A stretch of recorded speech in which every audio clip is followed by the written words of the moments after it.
Capítulo 15. Sistemas jurídicos y fuentes del derecho. 15.1. La dicotomía Common Law versus Civil Law.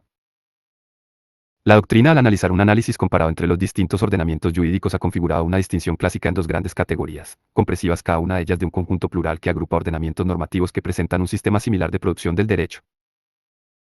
Así, la principal bipartición de los sistemas jurídicos diferencia entre sistemas ABIE, TOS US versus, frente a, sistemas cerrados. El Common Law y el Civil Law constituyen dos espléndidas experiencias jurídicas a lo largo de la historia de la ciencia del derecho. Expresión bimembre Common Law, consolidada en todo el mundo. Siente una precisa traducción, pues su literalidad, derecho común, traicionaría gravemente su espíritu. Tal apelativo responde a su origen, que se remonta a la conquista normanda de Britania, en el siglo XI. En aquel momento, y frente a diversidad jurídica que existía, debido a un conjunto disperso de diferentes costumbres locales víganes, se impone un orden jurídico, común, de aplicación en todos los tribunales del nuevo reino. Sido esta la justificación histórica de su terminología semántica, no responde en absoluto a su posterioridad realidad. En este sentido, el Common Law representa un sistema abierto, que agrupa un conjunto de ordenamientos en los que su derecho no se encuentra encerrado en códigos, sino que se trata de un derecho jurisprudencial, siempre en continua transformación a través de los pronunciamientos que dictan jueces y tribunales, siendo de capital importancia los principios inspirados en la equidad, equity. Como es bien sabido, el sistema abierto, por antonomasia, origen de todos los demás, es británico y, por extensión y derivación, desde hace décadas el sistema judicial norteamericano. Junto a estas dos realidades, de trascendental influencia en todos los ámbitos jurídicos, participan asimismo de este sistema la mayor parte de los miembros de la Commonwealth of Nations, países históricamente ligados al Reino Unido, entre los que destacan Australia, Canadá y la India. Frente a esta categoría genérica, se denomina Civil Law al sistema en el que se encuadran los ordenamientos jurídicos de los países, en un principio, de la Europa continental, a los que se añadirán, desde el momento de su inicial independencia, los nuevos estados de América Iberoamérica, por influjo sobre todo de España, pero también de Portugal. Constituyen sistemas cerrados, debido a que su derecho vigente se reconoce, básicamente, en unos textos legales escritos que están compuestos por un articulado que los particulares pueden invocar para fundamentar su pretensión y la defensa de sus derechos subjetivos ante los tribunales. En ellos adquiere una importancia decisiva el principio de seguridad jurídica, pues el tribunal juzgador está obligado a resolver las controversias que se someten a su jurisdicción aplicando un preexistente derecho objetivo, conocido por las partes. 15.2. Sus rasgos definidores. La confrontación de la mencionada dicotomía divisoria, con expresa mención de sus rasgos diferenciadores, a pesar dice abordada, con carácter general, por estudio sos de distintas disciplinas jurídicas, es materia propia del derecho comparado, por desgracia, en España, a diferencia de otras muchas realidades universitarias europeas. Esta disciplina no dispone de un área de conocimiento propia, reconocida por la legislación universitaria, cultivada por específicos estudiosos, y presente como una materia sustantiva en nuestros planes de estudio. Desde una generalización aproximativa, en razón de la finalidad docente de este manual, vamos a proceder a la exposición de algunos rasgos diferenciadores. La ciencia jurídica del Common Law ha presentado siempre un fuerte perfil forense. La del Civil Law ha tenido, sobre todo en el pasado, una notable faceta escolástica. Estos atributos han provocado que el prototipo de jurista en aquella sea el juez, mientras que nuestra realidad continental ha sido, no me atrevo a decir que sigue siendo, el estudioso, en su condición de profesor. El desarrollo en el Common Law se produce como consecuencia de la actuación decisoria del propio sistema judicial, que mediante la resolución continua de controversias procesales, en ocasiones, siguen los precedentes y en otras dictan nuevas sentencias, bien porque el supuesto judicial planteado presenta ribetes novedosos no resueltos en sentencias previas, bien porque los tribunales matizan o incluso cambian el razonamiento y barra diagonal o la ponderación de las circunstancias expuestas, respecto de sus sentencias anteriores. Se configura así una tradición, en parte de continuidad y en parte de progreso por su constante reformulación y eventual evolución. Ciertamente es fundamental que el abogado conozca, e incluso domine, con el carácter más exhaustivo posible, los amplios repertorios, al tratarse de un derecho de creación judicial, que se invocan nuevos procedimientos para fundamentar las pretensiones de las partes.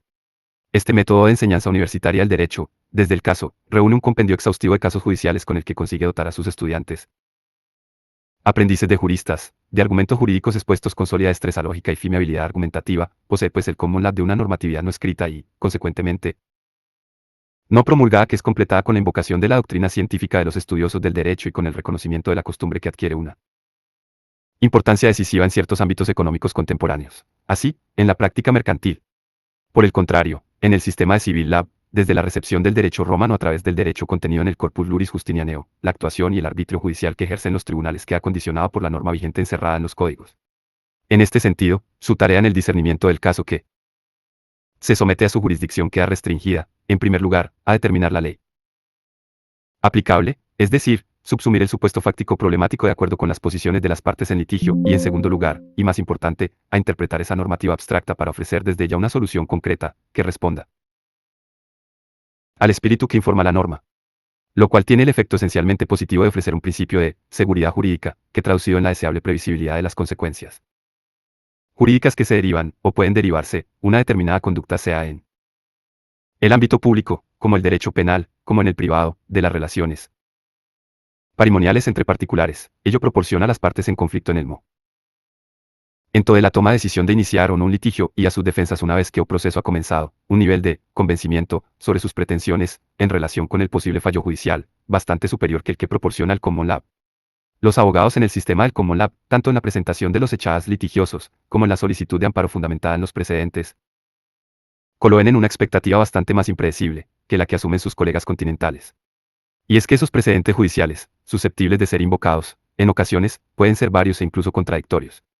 Siendo cierto, vinculante, del precedente, ello no puede el carácter, en parte, predicarse de forma absoluta, por lo que la independencia de criterio del juez anglosajón, su margen de arbitrio, es bastante superior al de su colega continental, some.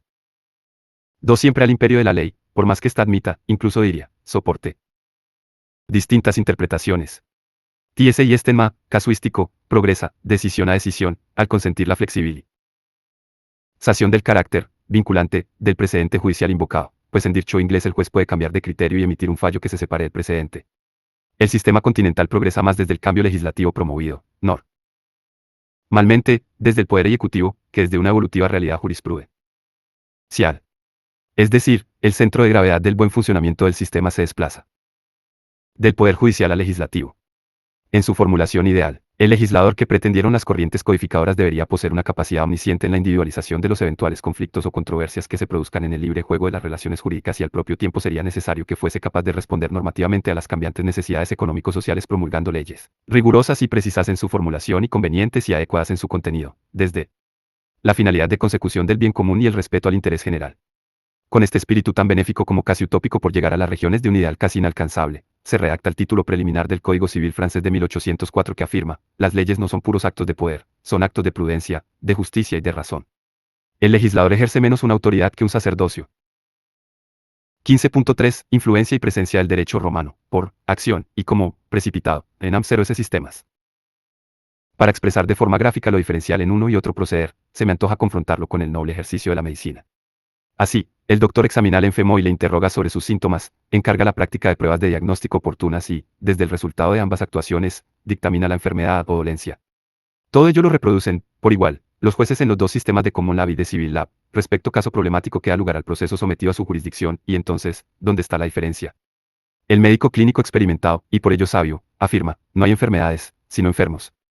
Así, después del certero diagnóstico, a la hora de establecer y pauta el tratamiento no lo hace solo desde su ciencia y conocimiento abstracto de una cirrosis o una menor que hepatitis, sino desde la realidad personalísima del paciente. El tratamiento prescrito debe ajustarse al enfermo que, además de la en estos momentos ocupa y preocupa, dolencia, que tiene otras que pueden condicionar aquella. Por ello, es tan importante la historia clínica, que convierte al paciente en un enfermo particular e irrepetible. En términos similares, tratando de realizar un análisis comparativo, también en derecho son muy importantes las circunstancias concretas del caso sometido a controversia. Parafraseando el axioma médico, no hay arrendamiento ni usufructo, sino concretas realidades de estas instituciones abstractas. Es pues, en el sine qua el caso proceso que hace problemático, y no en la norma que lo regula, donde el derecho se ciertamente presente y adquiere su efectiva realidad, pues hasta entonces el régimen jurídico de cada una de esas instituciones solamente sobrevolaba la relación jurídica, sin que las partes siquiera lo advirtieran. En el ejercicio su profesión el médico que establece un tratamiento y fija la farmacología, en concretos medicamentos y en sus dosis, si tiene más en cuenta la personalidad psicomédica del paciente que el saber aprendido, de forma abstracta, en la patología se asemeja más al juez anglosajón. Por el contrario, el galeno determina su actuación en base a un protocolo preestablecido y que un tratamiento estándar se identifica más con el juez continental. ¿Y cuál es el mejor de los sistemas? Considero, de nuevo, que no puede Tarse haciendo abstracción de las circunstancias que concurran en cada país, en un momento histórico determinado.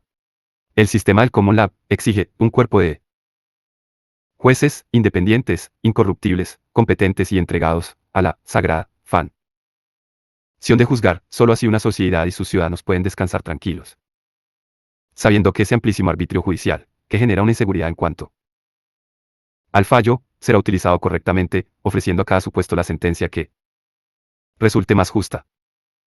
Ese sosiego es el mismo que desea el justiciable, cuando se encuentra inmerso en un procedimiento judicial dentro del sistema del civil law, y lo logra desde el principio de la igualdad, en y ante la ley y en el principio de confianza en la correcta aplicación de la misma, a través de una razonable interpretación por parte del juez.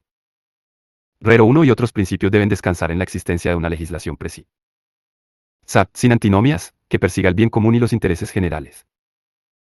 Por último, sorprende que el sistema del Common Law que recepciona en su historia mucho menos el derecho romano se asemeje en su producción del derecho, hasta el punto casi de confundirse con la posición y la actitud de que gozaban los juristas romanos en su labor creadora del derecho.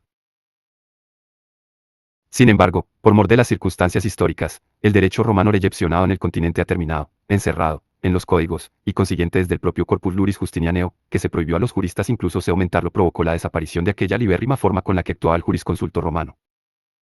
Optemos pues por un sistema eclético que tome de cada uno de los expuestos lo mejor de sus ricas experiencias jurídicas. Esta posición de acercamiento entre ambos, mirándose no como rivales sino como complementarios, es la que se está siendo, por fortuna, en las últimas décadas, pues el mundo anglosajón ya no está al margen de la ley escrita sino que su acercamiento a ella va en aumento, por vía del derecho contenido en las leyes o en los reglamentos. Por nuestra parte, en el mundo del civil law continental es indudable como, de forma ininterrumpida y creciente, es cada vez mayor el prestigio y el valor de la jurisprudencia, como doctrina emanada de los fallos judiciales, en su consideración, entre el elenco de las fuentes del derecho.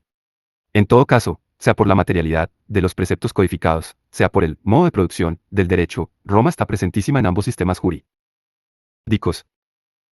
15.4 Fuentes del derecho. Sus significaciones y enumeración.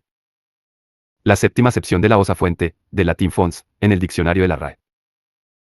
Señala, principio, fundamento o origen de algo, y la siguiente la completa diciendo, persona o cosa que proporciona información. Esta semántica es la que nos interesa para evocar el origen, surgimiento, manantial, del que fluye o brota algo que importa.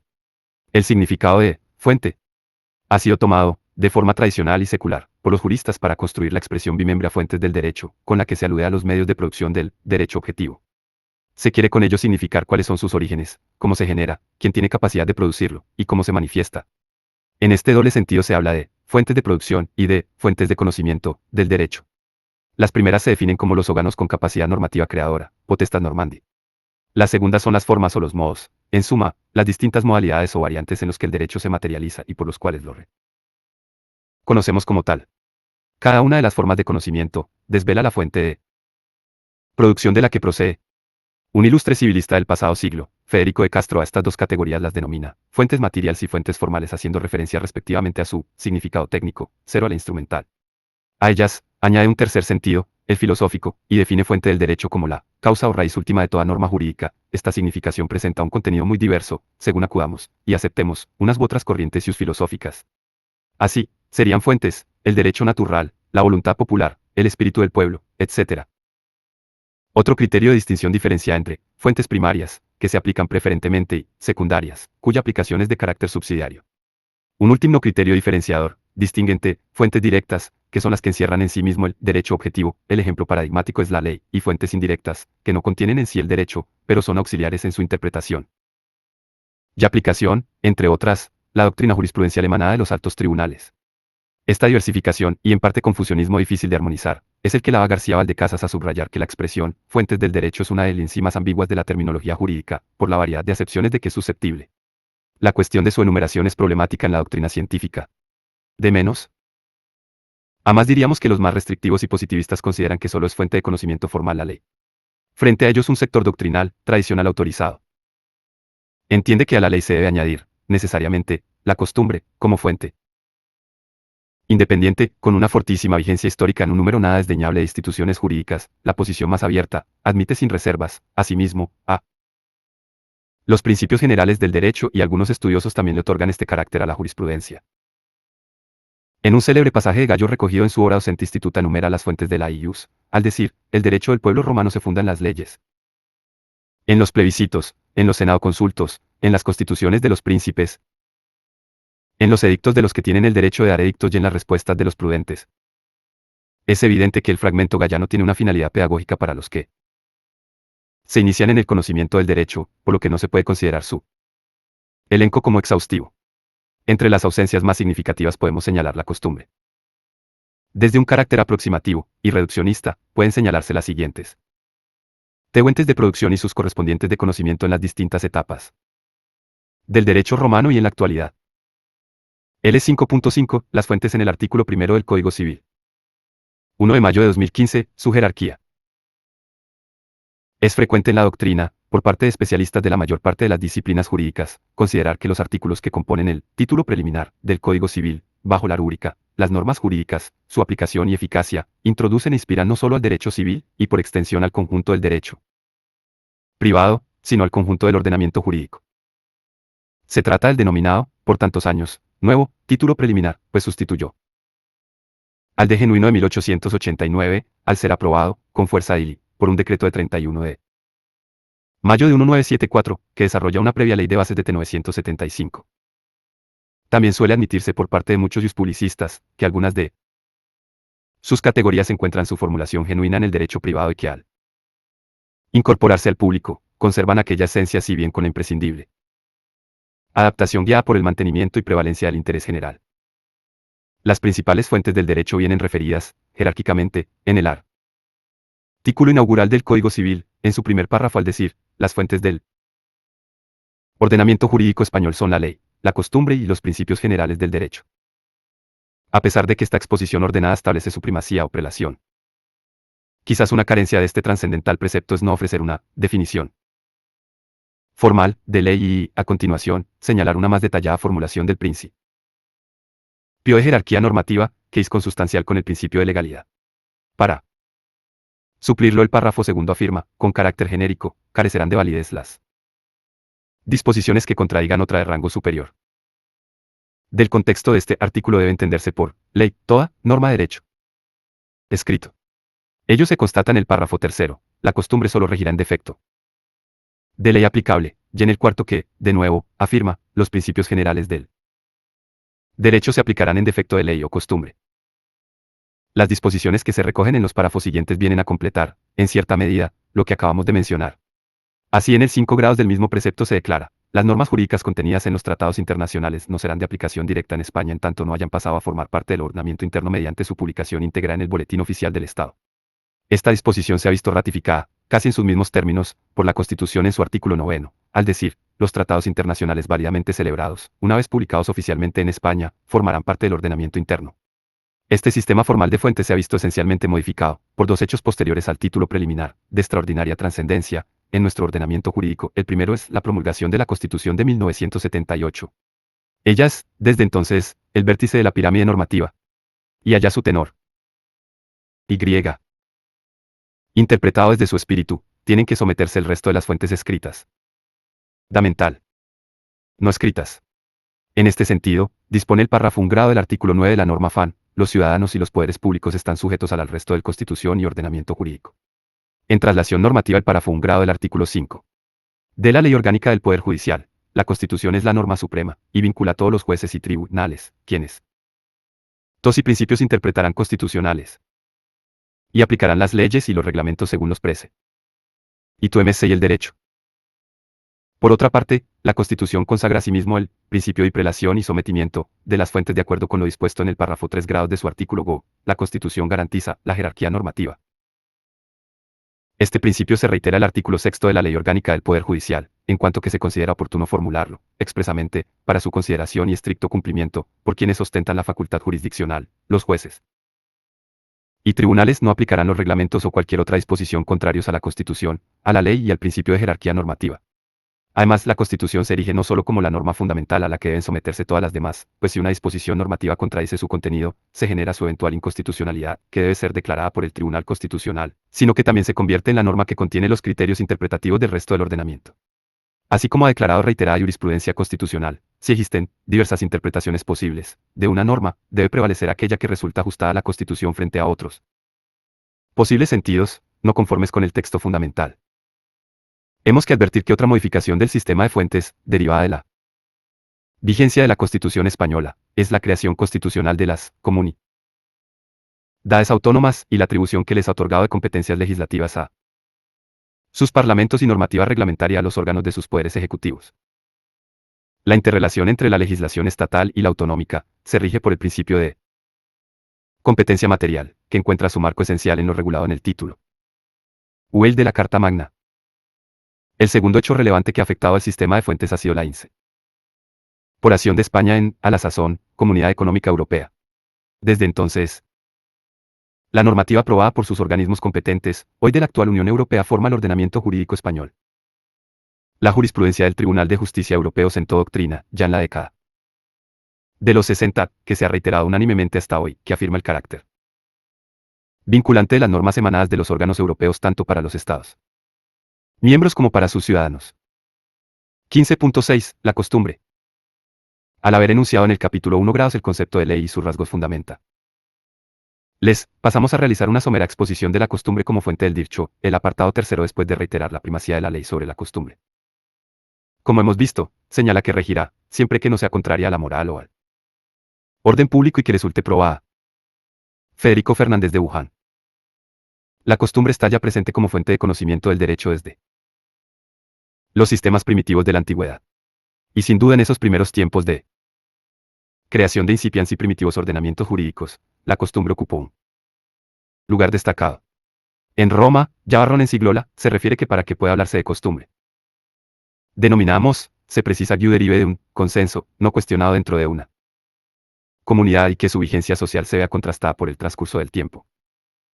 Este último requisito, que mantienen las normas en las que se alude y defiende la doctrina que la admite como fuente del derecho, es naturalmente impreciso, pues, mientras algunos precedentes legislativos históricos señalan un determinado plazo de vigencia social, actualmente este queda al criterio y libre arbitrio del juez o tribunal juzgador.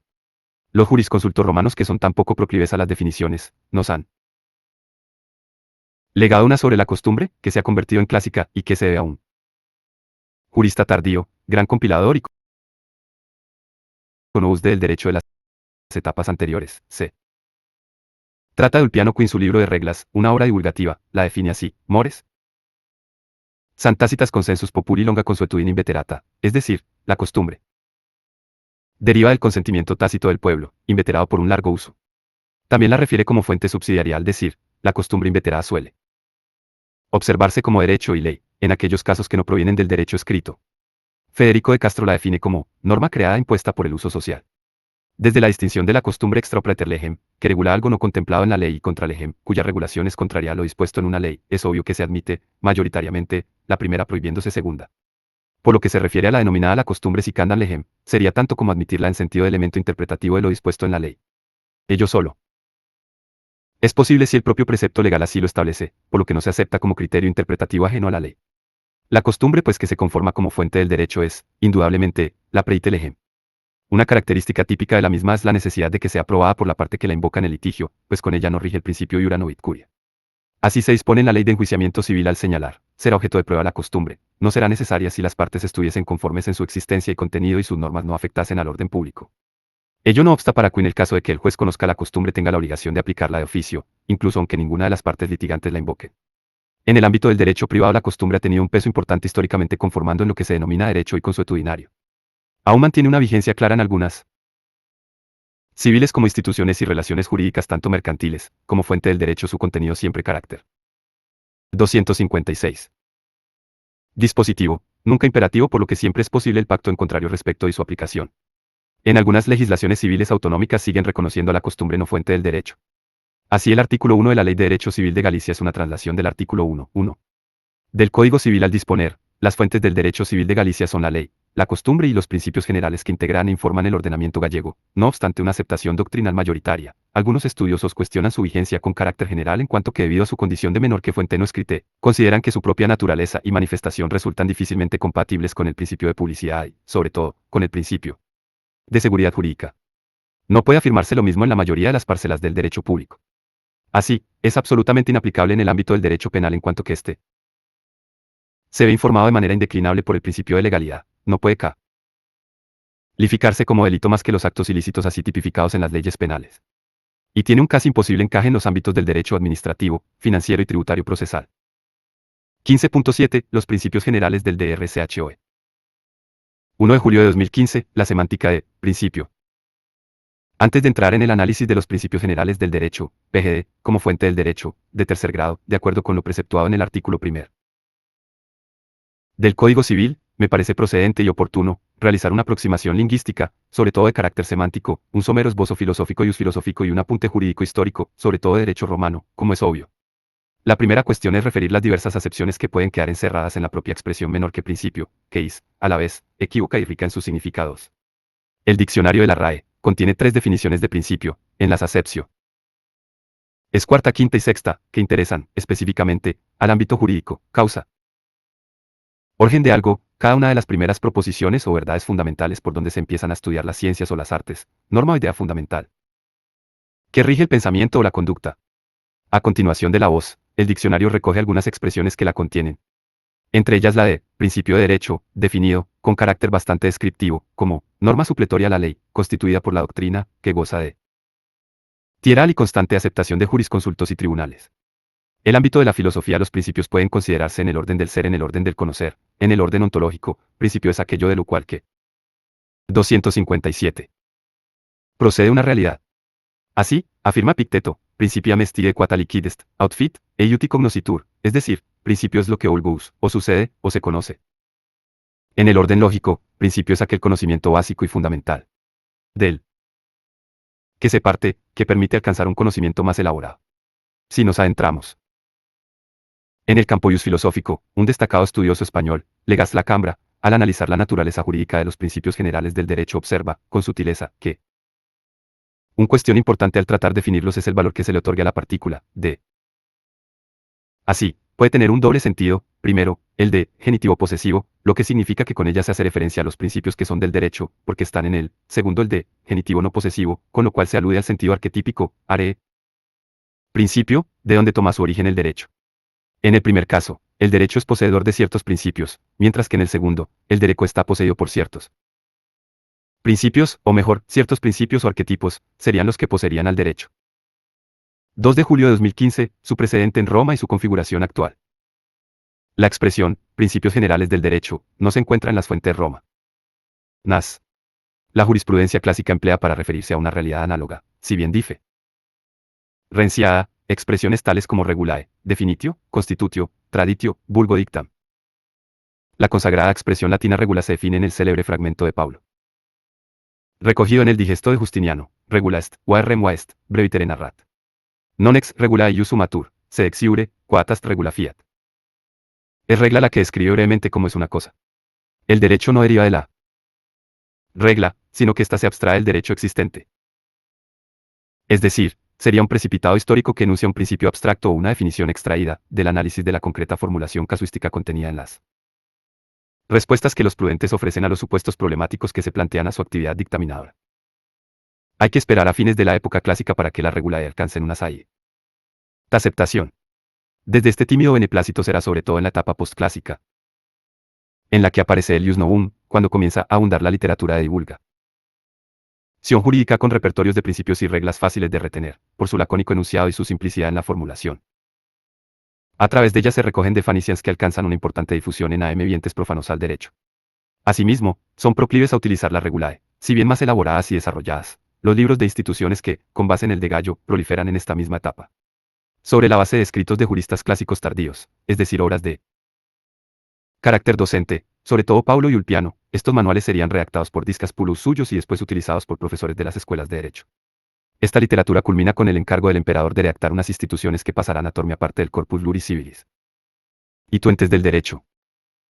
Estas regulares romanas se generalizan en las obras de glosadores y comentaristas que presentan un original significado conceptual. A pesar de que las reglas, tal como se entienden mayoritariamente en la doctrina contemporánea, no deben confundirse con los principios generales del derecho, también es cierto que muchas de las mismas que han llegado hasta nuestros días podemos encontrar el origen de algunos de los que hoy se consideran como tales. La doctrina cuando enuncia la expresión PGE no se refiere a una categoría unívoca sino que es susceptible de múltiples significados, de modo similar a lo que ocurría con el concepto de fuentes del derecho. Sin ánimo exhaustivo pueden señalarse distintos significados que la doctrina jurídica ha asignado a la expresión principio general del derecho, lo hacemos desde la conciencia de que, en ocasiones, se de acepciones secantes y, al tiempo, desde el conocimiento de que no todas son aceptadas por la doctrina mayoritaria.